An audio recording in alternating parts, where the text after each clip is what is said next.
자, 먼저 이제 첫 번째 질문자가 들어갔습니다. 예.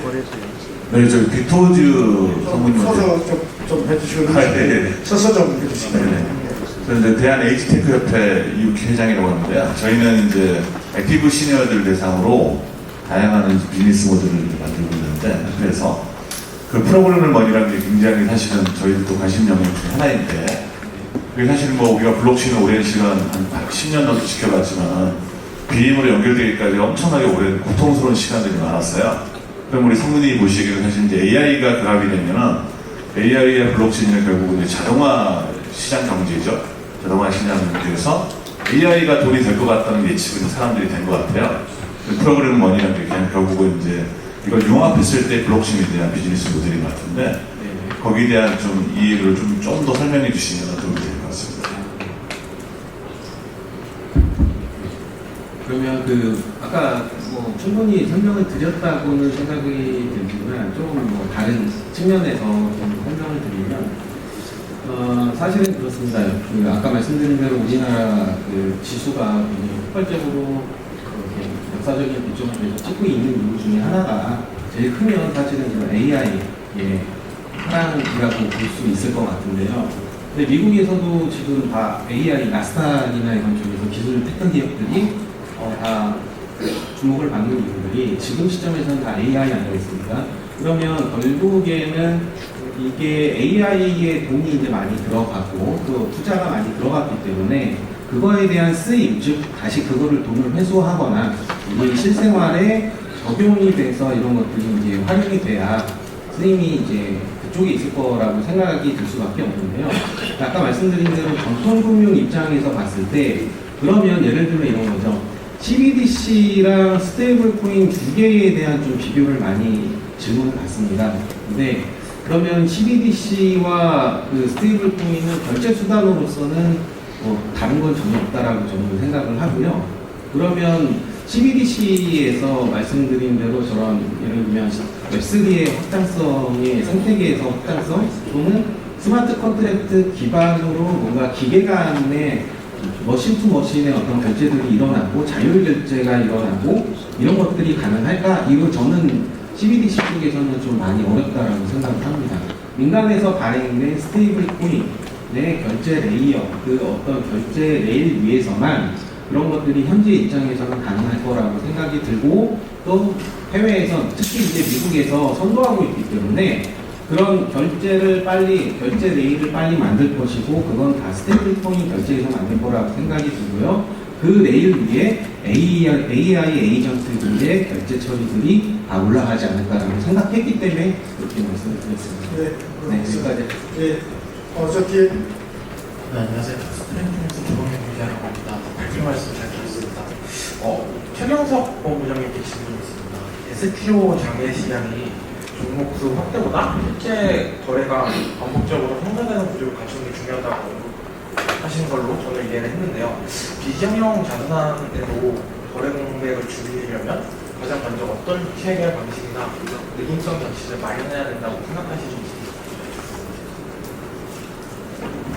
실제로 비정형 자산이 왜 이게 종합투자 시장에서 사용자들이 왜 거래가 잘 일어나지 않느냐 여러 가지 요인이 있겠지만은 자산의 특성을 해석하는데 직관적이지 않기 때문이다 라고 생각이 들어요. 물론 일반 투자자들의 투자 한도가 있고요. 전문 투자자들의 한도가 다르지만 과연 투자 한도를 넓혀준다고 일반 투자자들이 더 많이 투자를 할 수 있을 것이냐 이거는 저는 선제적으로 해결돼야 될 것이 자산의 특성과 이게 수익이 얼마나 될 것이냐. 예를 들자면 삼성전자, 하이닉스를 보면요. 사람들이 그 기업 가치를 따지고 한다기보다는 일단은 그게 부도가 나진 않을 거니까 믿음을 하고 이제 여기다가 투자하면 돈을 벌 수 있을 것이다 라는 기대감 때문에 투자를 많이 하지 않습니까? 그건 일반적인 사람들의 생각이고 그거를 재무제표를 따져보는 사람도 있고 여러 가지 다양한 투자자들이 있을 거예요. 근데 비정형 자산이 일단 좀 어렵습니다. 권리관계 파악하는 것이 증권 신고수가 어마어마하고요. 그러다 보니까 이거를 직관적으로 인지를 할 수 있을 만한 수준이 올라와서 아, 내가 이걸 보고 얘는 이렇게 돈이 굴러가는구나, 얘를 투자하면 좋을 것 같다라는 판단이 빨리 서야 된다고 보거든요. 그게 판단에 시간이 오래 걸릴수록 투자는 꺼려집니다. 네, 저도 비자율 자산들을 여러 가지를 해봤지만 저도 주저하게 되더라고요. 그러니까 같은 부동산인데 권리관계가 너무 달라. 막 이런 것들 때문에 과연 지금 이게 안전한가? 이게 돈이 되나? 나중에 오를까라는 판단에 대해서 좀 어려워지는 것 같아요. 그래서 여러 가지 제도적으로 한도를 늘려주고 다양한 일반 투자자의 확대를 넓혀주고 한다고 해서 이게 쉽사리 해결될 것 같지는 않고요. 자산을 판단하는 눈높이가 올라오는 것도 있지만 솔직히 그쪽으로 내려가야 된다고 봐요. 일반적인 투자자들이 봤을 때도 이것이 안전이나 그런 것도 저희 제도적으로 하잖아요. 이걸 봤을 때 그것을 빨리 판단할 수 있는 그런 자산들의 정형화들이 많이 필요할 것으로 생각됩니다. 마지막 한 번만 더 한번 받아보겠습니다. 저는 주닌터라고 게임 회사에 한 25년 된 게임 회사입니다. 일반적으로는 게네프라는 PC 온라인 게임에 다수의 게임을 개발 서비스하고 있는 회사고요. 저희가 오늘 이 포럼의 세미나에 참석한 목적, 최근에 여러 이해관계들 만나고 있는 목적은 한 달이 게임의 가치평가하는 모델을 저희가 완성을 했습니다. 그래서 지금 내부 테스트를 거쳤고 별도로 로컬에서 서버와 게임 개수는 10,000개, 케이스는 약 10만 개의 케이스를 넣어서 지금 정합성 테스트를 하고 있고요. 그게 끝나면 국내외 회계법인 중심으로 가치평가 모델에서 평가를 받을 예정이 있습니다. 근데 과연 이거를 현재 여러분들이 논의하고 있는 STO 밸류 체인상에서 어떻게 위치를 해야 될지, 또 누구랑 얘기를 해야 될지, 저희가 오늘 이 자리에 참석하기 전에 법무법인들, 또 금융감독원 관계자들 하고 저희들이 알고 싶은 내용을 물어봤는데 아무도 답을 못하더라고요. 그래서 그 부분에 관련해서 세 분 중에 답을 주실 수 있으면 감사하겠습니다. 예, 마치겠습니다.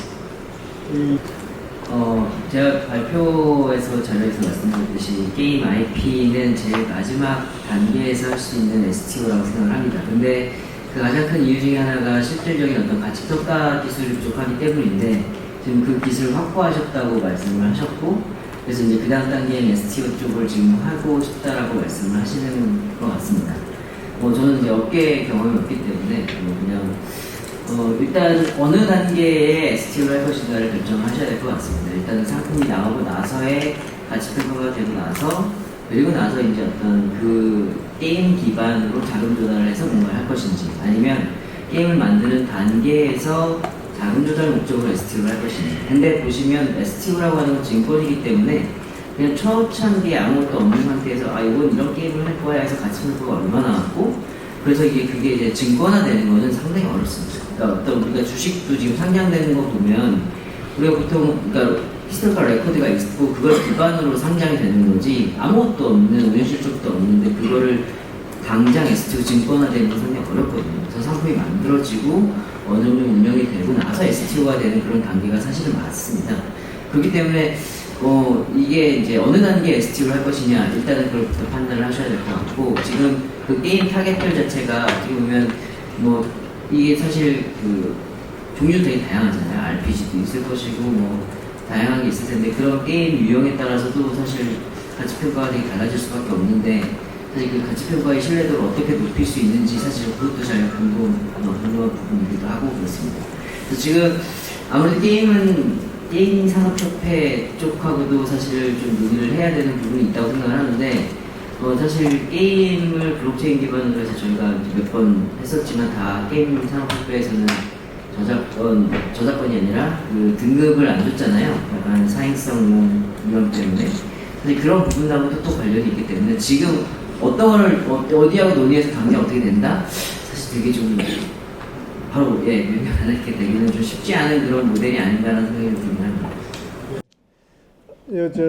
지금 질의응답에서 더 이상 하면 이 자체가 아주 심도 있는 또 특정 주제의 토론화가 되기 때문에 질의응답은 이 정도로 마무리하고요.